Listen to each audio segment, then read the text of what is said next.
Ready start. अध्यक्ष जी, इस दृष्टि से वृद्ध जीवन भर अपने बच्चों के भविष्य की दृष्टि से प्रयास करता है, लेकिन बाद में अकेलापन महसूस करता है और इनकी संख्या देश में करीब 5.5 करोड़ है। मैं यह चाहूँगी कि उनके लिए कोई राष्ट्रीय नीति बनानी चाहिए। केवल 100 रुपये वृद्धों को पेंशन देकर उनकी समस्या हल नहीं हो सकती है। उससे कुछ निकलने वाला नहीं है।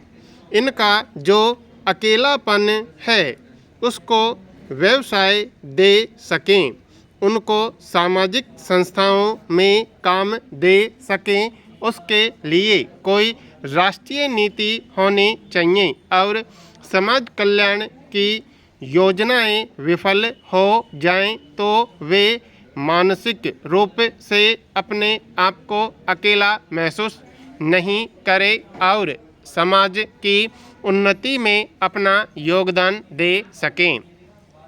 स्वामी विवेकानंद जी ने कहा था कि हर उस शिक्षित व्यक्ति को जो समाज के लिए नहीं सोचता है, कभी अपनी शिक्षा का उपयोग समाज के उद्धार के लिए नहीं करता है, ऐसे शिक्षित व्यक्ति को मैं देशद्रोही मानता हूँ। अगर गुरु से ही इस प्रकार से संस्कार बच्चों में डाले जाएं तो ही कल्याण मंत्रालय का कार्य सही रूप से सफल हो जाता है। मुझे लोगों का हित करना है। यह भावना ज़्यादा से ज़्यादा किस प्रकार फैले, इसके लिए ज़रूरी है कि जो इस भावना से काम करने वाली संस्थाएं हैं, जो कल्याणकारी योजनाएं हम चलाते हैं, उनमें इन संस्थाओं का सहयोग ज़्यादा होना चाहिए। इस भावना से हमारे मंत्रालय को काम करना चाहिए। मैं अनुसूचित जाति और जनजाति के बारे में कुछ निवेदन करना चाहूँगी। 55 साल पहले जब उनको आरक्षण की सुविधा दी गई तो उस समय डॉक्टर अंबेडकर ने कहा था कि हम इसे 15 साल से ज़्यादा नहीं चाहते हैं। हम अपने पैरों पर खड़ा होना चाहते हैं। लेकिन उनके बाद जो योजनाएं बनाई गई, मैंने भी आदिवासी छात्रावासों का निरीक्षण किया है और देखा है कि ये योजनाएं इस ढंग से बनाई गई कि उनको उचित लाभ नहीं मिलेगा। वास्तविक रूप से उनके कल्याण के लिए योजना नहीं बनी। अगर बनी भी तो वह कागज़ों पर ही रही। पैसा खर्च होता रहा, लेकिन उसका वास्तविक लाभ उस समुदाय को और उन लोगों को नहीं मिला जिससे उनका वास्तविक रूप से उत्थान हो पाता। इस साल हम बालिका वर्ष मना रहे हैं। हमें इस पर सोचना होगा।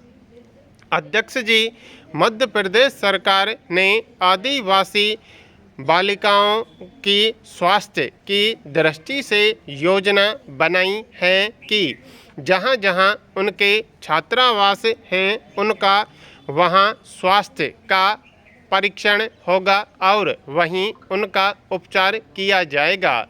कई केंद्रों में शिशु सदन भी बने हैं, लेकिन वहाँ बच्चों के स्वास्थ्य का परीक्षण नहीं होता है। इसलिए जिस प्रकार मध्य प्रदेश सरकार ने यह कार्यक्रम अपने हाथ में लिया है, मैं चाहूँगी कि अपनी सरकार भी इस दृष्टि से सोचे। केवल अनुदान देने की बात ही नहीं होनी चाहिए। उनको अपने पैरों पर खड़ा करने की दृष्टि से योजना का निर्माण करना चाहिए। जैसे विवेकानंद जी ने कहा था कि हम अपने आपको देशद्रोही नहीं माने, इस दृष्टि से योजनाएं बनानी चाहिए और वृद्धों के लिए राष्ट्रीय नीति होनी चाहिए जिससे उनको अकेलापन महसूस न हो। केवल 100 या 150 रुपये की पेंशन देने के बाद हम अपने कार्य की इति समझ लें, यह नहीं होना चाहिए।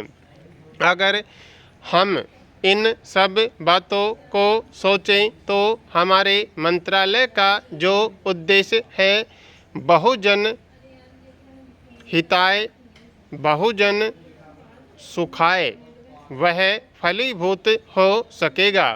हमें गरीबों, आदिवासियों और अनुसूचित जातियों के लिए पूरी तरह से सोचकर उनके हित की योजनाएं बनानी चाहिए और उनका उद्धार करना चाहिए।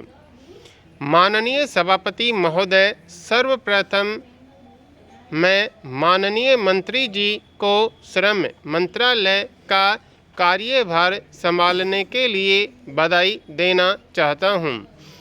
वे युवा हैं और अति परिश्रमी हैं। मैं आशा करता हूँ कि उनकी कार्यावधि के दौरान श्रमिकों का जीवन स्तर बेहतर होगा। भारत में दक्ष और अदक्ष दोनों प्रकार के श्रमिक बहुतायत में हैं। हम औद्योगिक दृष्टि से अति विकसित राष्ट्रों में से भी एक हैं। हमारा वैज्ञानिक और प्रौद्योगिक आधार बहुत ही सुदृढ़ है, लेकिन दुर्भाग्यवश इन समस्त उपलब्धियों के पीछे जो श्रम बल है, देश में निरंतर उनकी उपेक्षा की जा रही है। दिन प्रतिदिन उनके जीवन स्तर में गिरावट आती जा रही है। चाहे कोई वैज्ञानिक आत्महत्या करे अथवा किसी बंद मील के मजदूर भूखा मरे, इससे सरकार द्वारा बरती जा रही उपेक्षा प्रमाणित होती है। देश में अनेक उद्योग रुग्ण इकाई के रूप में बंद हो रहे हैं। वित्तीय संस्थाओं से मिल मालिक भारी मात्रा में ऋण लेते हैं और उस धनराशि को उद्योग की उन्नति में लगाने के बजाय संपूर्ण राशि हड़प कर जाते हैं और इकाई को रुग्ण घोषित कर देते हैं।